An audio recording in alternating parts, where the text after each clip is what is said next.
Tania Alessandrini, bonjour. Bonjour. Thomas Briand, bonjour. Bonjour. Nous allons parler d'une expérience qui est très intéressante.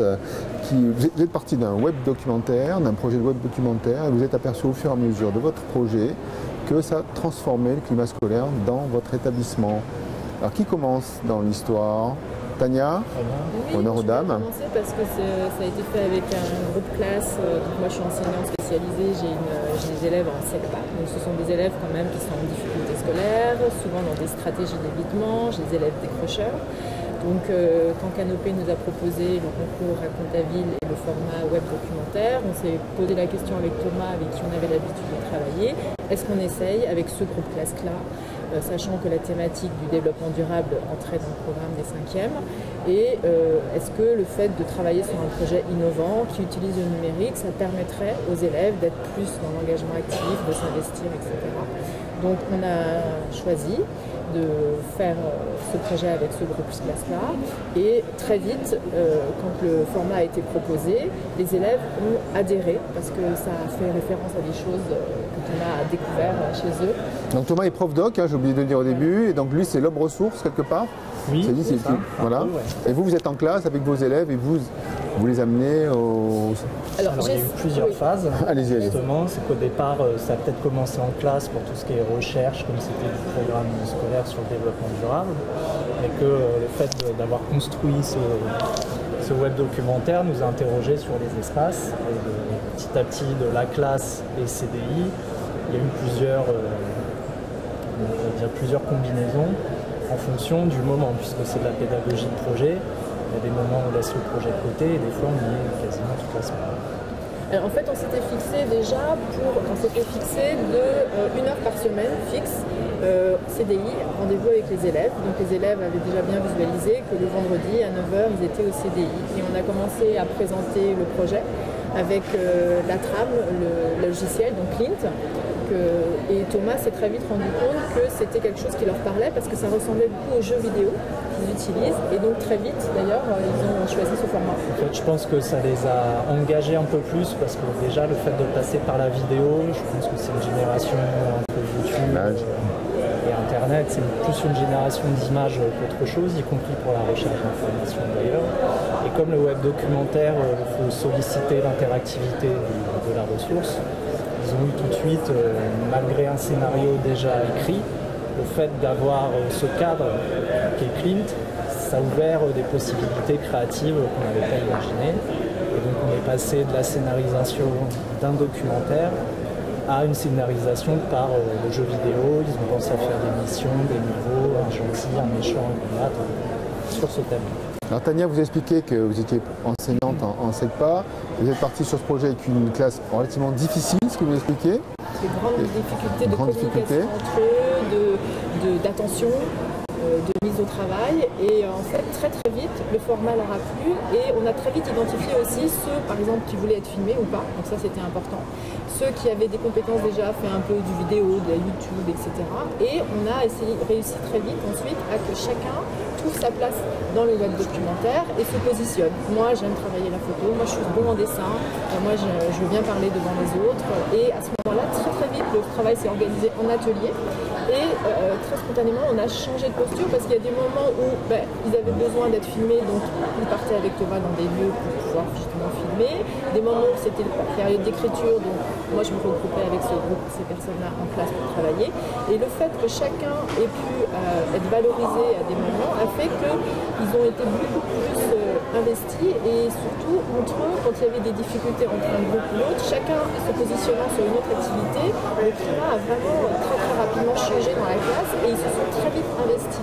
Et même dans l'espace, puisque pour le documentaire, on a dû filmer dans la classe des passages et ça leur plaisait pas parce qu'il y avait trop de meubles, etc. Donc ils ont tout poussé, tout enlevé, et en poussant tout, ils se sont rendus compte que les murs étaient sales, et si on les repeint, ils ont repeint, et on utilise le fond vert, pourquoi on ne met pas un fond vert dans la classe? Donc tout ça en fait a généré une classe qui en fait s'est approprié l'espace, c'est approprié aussi le cinéma. Les rôles aussi, visiblement.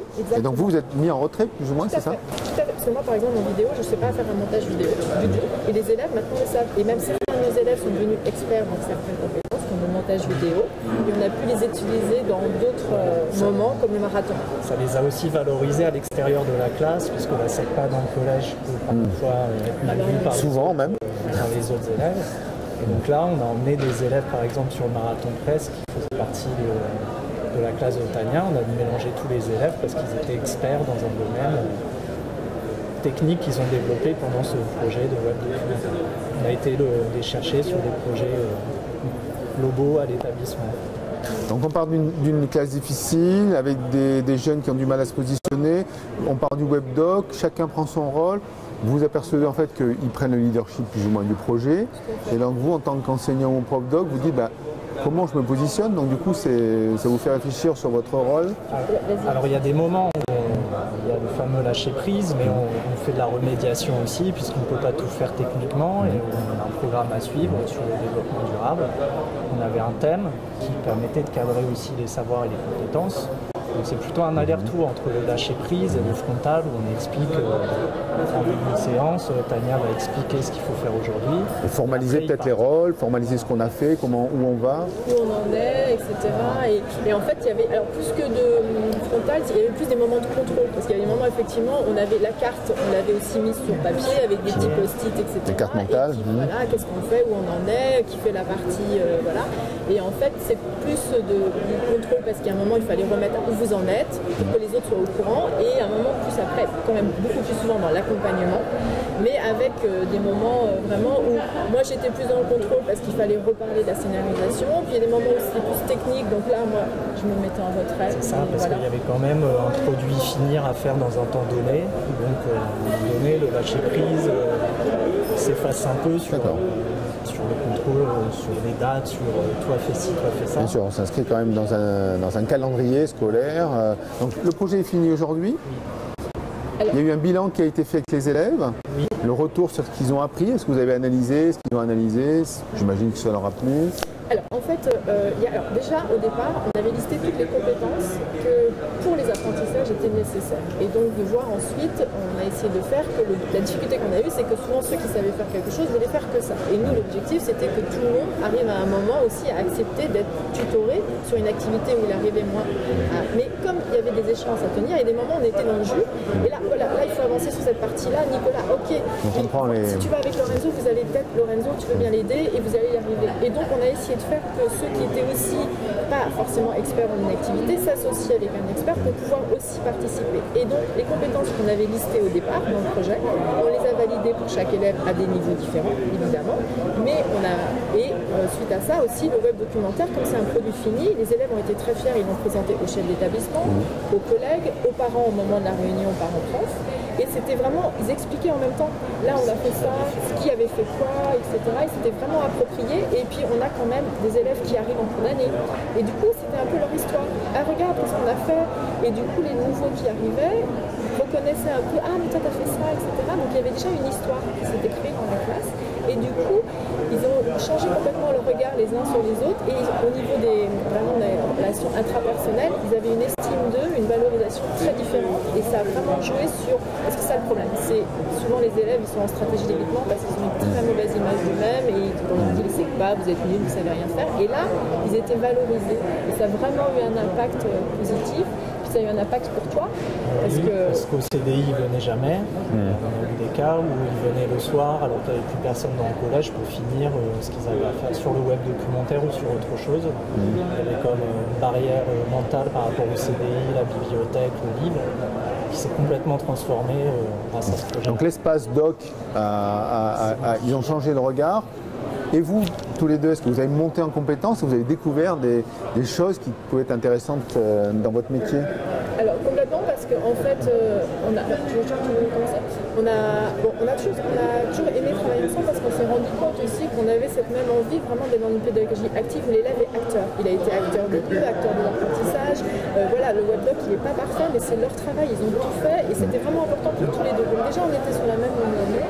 Moi je me suis toujours intéressée à l'éducation aux médias, même quel que soit le niveau, même en maternelle, je faisais de la presse écrite, j'étais journaliste avant, donc c'est vrai que... j'ai toujours été sensibilisée. Et puis je trouve que ce qui est important dans l'éducation aux médias, c'est qu'en fait, on n'est pas détenteur du savoir. Le rôle change. Et ça, c'est vraiment important parce que ça veut dire que l'élève aussi, on l'accompagne, mais on n'est pas détenteur du savoir. Quand je donne un journal à toute une classe pour une séance de feuillage, je ne sais pas qu'est-ce qu'ils vont choisir. Est-ce que c'est plutôt une image, plutôt du texte, plutôt des chiffres, voilà. Et on apprend aussi beaucoup sur eux, comment, voilà, vers quoi leur regard se dirige et tout. Et donc, on a vraiment tous les deux eu cette envie-là de travailler à partir de ce que les élèves nous proposaient, de ce qu'ils savaient faire, mais aussi les emmener où ils n'arrivaient pas en les aidant. Voilà. Et puis, on a aussi appris à comment, à un moment, on s'efface un peu pour laisser la place à l'autre. C'est-à-dire que c'est plus de sa compétence. Donc, moi, je reconnais les compétences de Thomas et lui, Thomas aussi, par rapport à moi.